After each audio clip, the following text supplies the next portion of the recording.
Hello, my name is Jason and I'm the Game Master. I cover everything Pathfinder 2nd Edition, including advice for players, tips for Game Master, and hints on how to hit the Elite template on your GMing.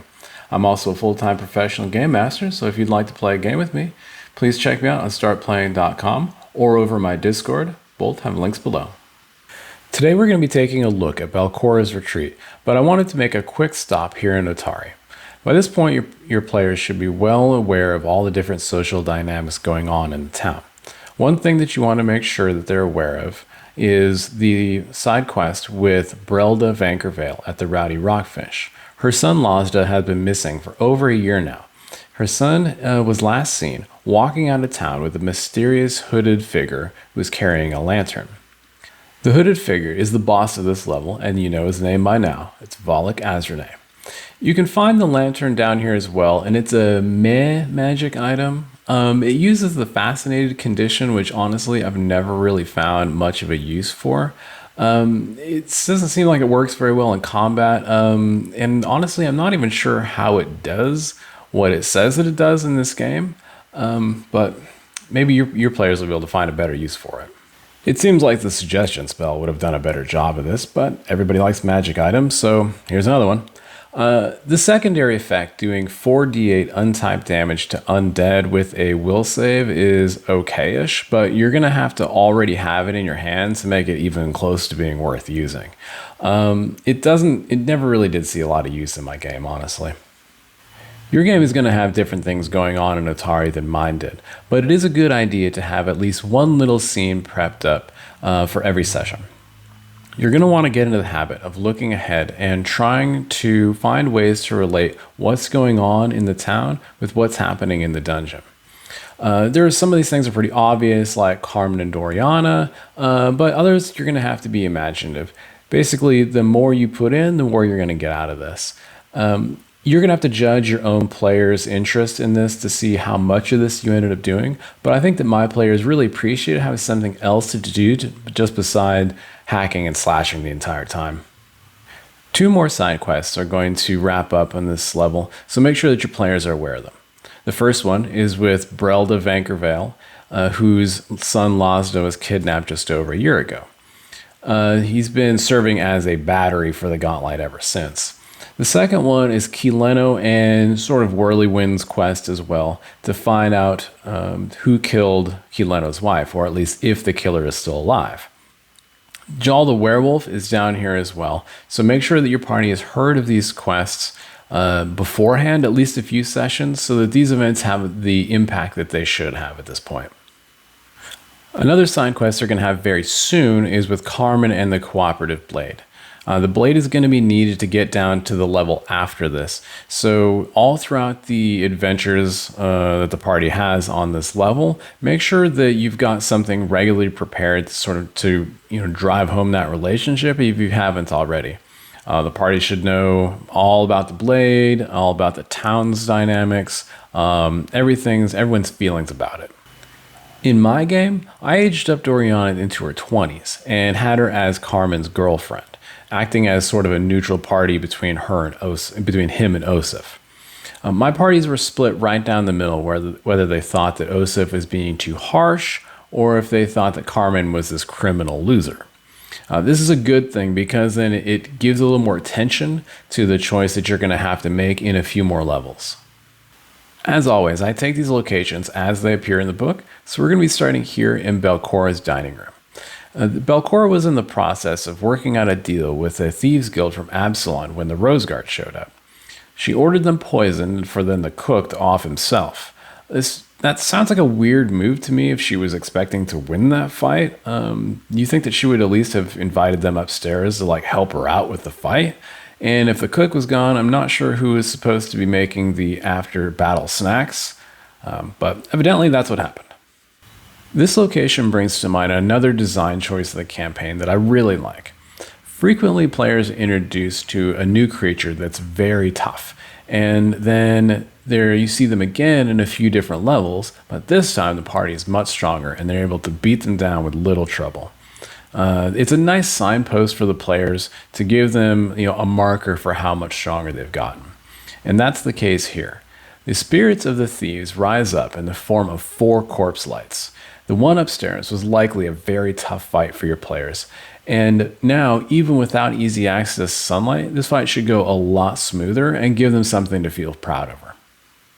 The disposal room has a poltergeist in it, and these things are a real pain. Natural invisibility plus a crazy amount of attacks and being incorporeal can make this thing another very tough fight. As I mentioned before, being incorporeal can lead to some probably what you could call like cheese tactics with going in and out of the walls. But at least by this point, the players should be better equipped to handling incorporeal creatures. Again, I wouldn't exploit the incorporeality too much. Moving between rooms is fine, but if you're doing it all the time and constantly staying out of contact, even eating reactive strikes, forcing people to waste actions, moving around just so they can see and get in to attack this thing, it's going to get really old for your players, so I would use that pretty sparingly. Volok is here, whiling away the centuries, and being frustrated that he has to receive orders from Belcorra through the Void Glutton, rather than speaking to him herself. It's a good idea to cast Mirror Image very early in this fight and make use of Shield. Volok doesn't really need too much help being tanky, but it doesn't hurt. His resistance to physical damage will probably come as a big surprise to your players, and the main trick to this fight is discovering that even though he looks like a singular creature, that he is actually a swarm with all the weaknesses that come with that. For my party, this was the critical point in earning their victory. One party had to run away the first time, and the second one squeaked out a victory, but in both cases, discovering this weakness is what really turned the tide. If they found out about his vanity, they can hold up that picture of him they may have found earlier with the librarian and give him some nice debuffs as well. For his side, being mainly a spellcaster, maintaining distance is going to be critical, which is hard in this small room. He can try and cast Translocate, but the reactive strikes are probably going to make that pretty difficult for him. If he goes up early in the initiative, I would cast Vomit Swarm as early as you can to try and get as many people as you can in that cone. If not, optimally you get about 3 people, but if you can't, use Worm's Repast on whoever has the lowest Fortitude save, because the real juice of that is in the persistent damage. If they don't catch on to the worms when he discorporates and destroy them before they disappear, I would send them to later into Otari to go threaten their favorite NPC, whoever that might be. Just as a side note, one thing I really wonder with Volok is why turn yourself into this swarm of worms? I mean, he's an elf, and it's been 500 years, so, I mean, he's probably old at this point, but is this really a better life? Obviously, he's got a thing for Belcorra, but is this what she's into? I'm not normally one to kink shame, but I feel like if a sentient swarm of worms is your thing, you should probably seek the assistance of a mental health professional.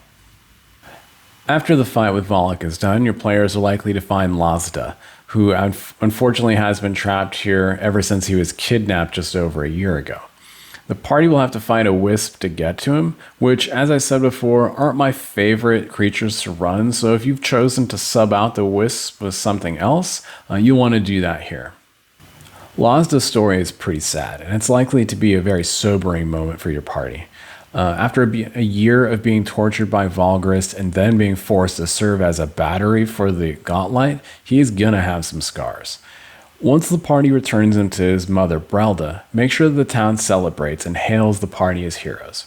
This would be another good time to use one of the location support rewards so that the party has something really tangible they can walk away from this good deed with. For the rest of the campaign, I played Lazda as being very timid and quiet towards the others.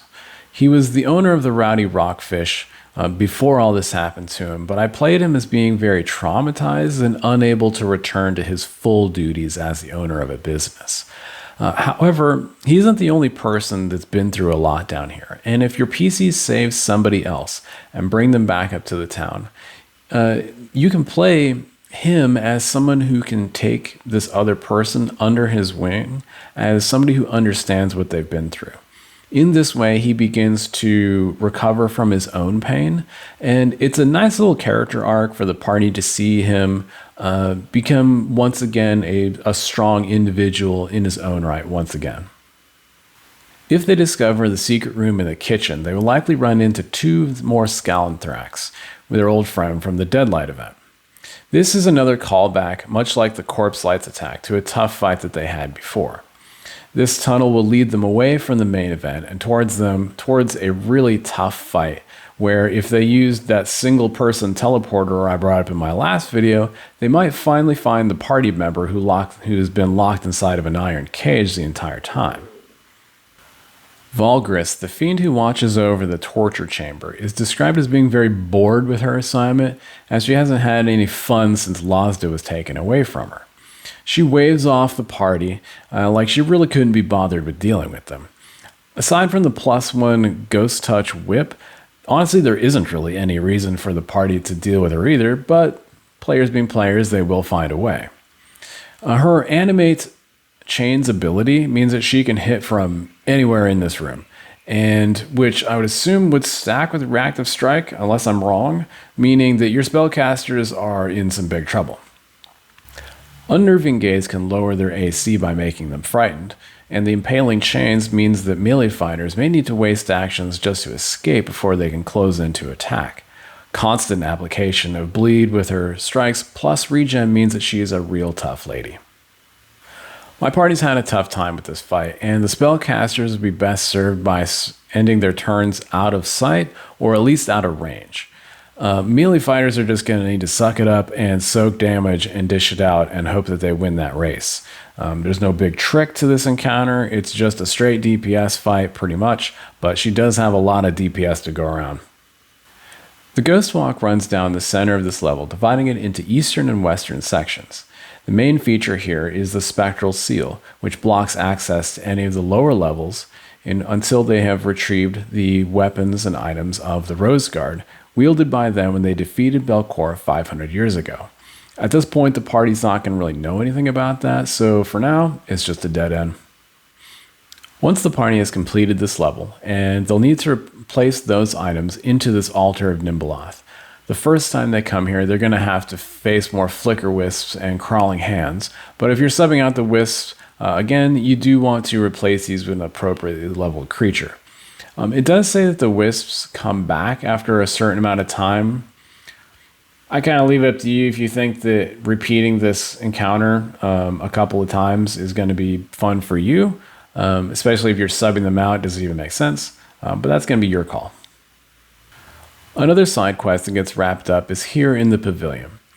Jal the werewolf, who terrorized Otari years ago, killing a number of people, one of them being Kileto's wife, can be found here.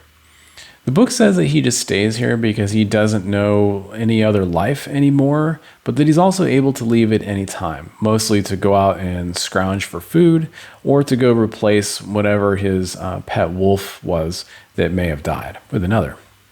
It does feel a bit weird to me to stay this close to the scene of your crimes and to live in this insanely dangerous place, especially when you don't even have to. This is another fight where the terrain can make a really big difference. Grease is a great spell to use here, as the PCs are likely to be bunched up on this hallway to the east, as is Wall of Thorns and Lightning Bolt. He's got a lot of ways to target everybody in a single line, so make sure that you make good use of that on your first turn, as it may not get that good again.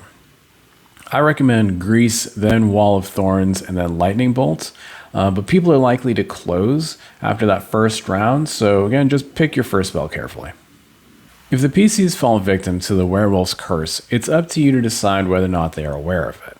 That a werewolf can curse people feels like that would be pretty common knowledge to me, but if you want to make it more of a thing in your campaign, you could have them wait to make that save, decide that it's a full moon, and then have them roll it then when the player's forgotten all about this fight.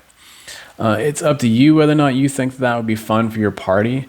I definitely wouldn't have them pulling like a Jal 2.0 and murdering a bunch of townsfolk. That's a whole can of worms that you probably don't want to have to deal with story-wise. If you don't, I didn't. You can just have Vandy over at the Dawnflower Library help them out with a curse if they need some help dealing with it. Otari's Doom is another encounter where the confined nature of the terrain makes a big difference in the difficulty of the fight. It's more wisps, but if I remember correctly, I think I subbed them out with a Chul, which does violate my match the number of enemies to the number of PCs in a severe encounter rule. It's a very long-winded rule, but I was a lot newer to the system back then.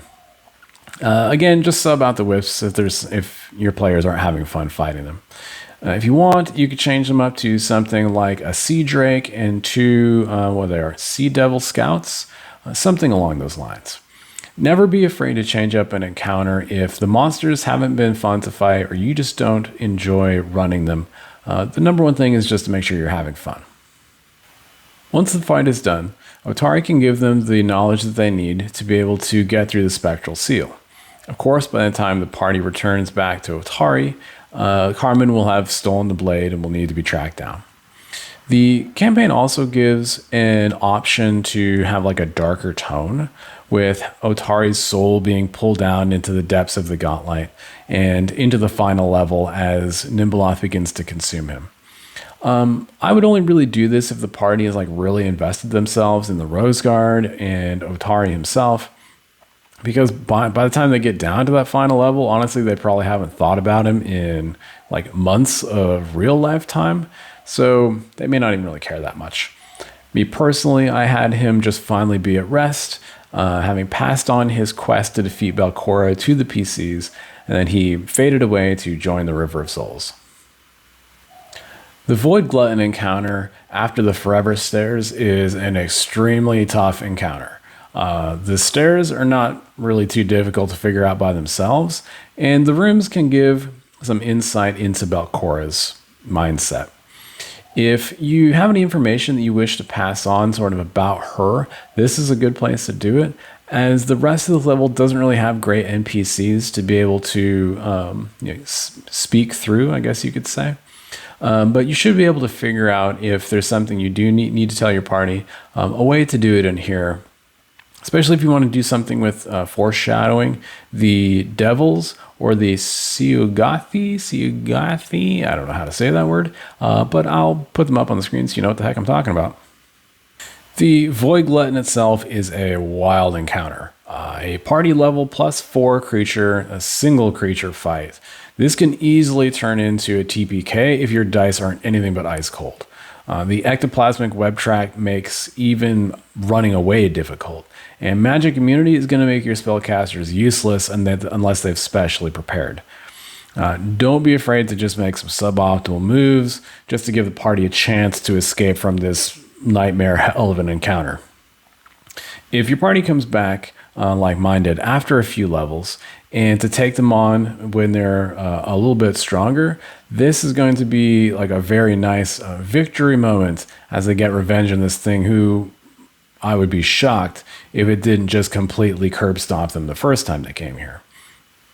Once they did run from these central rooms, then I didn't really chase them. I just kept it confined to these like 4 central rooms here in the center. Once they escaped from that, I let them go. I let them get back to town to cry and lick their wounds, which they did. And that's it. All the major encounters for Belcorra's Retreat. I'll be back with more videos on this and other ones soon, so please stay tuned for that. If you like what you saw and you'd like to join a campaign with me, please check me out on startplaying.com or on my Discord. As always, please hit the like and subscribe button, and if you'd like to in the comments, please give me your thoughts and feelings about sentient piles of worms.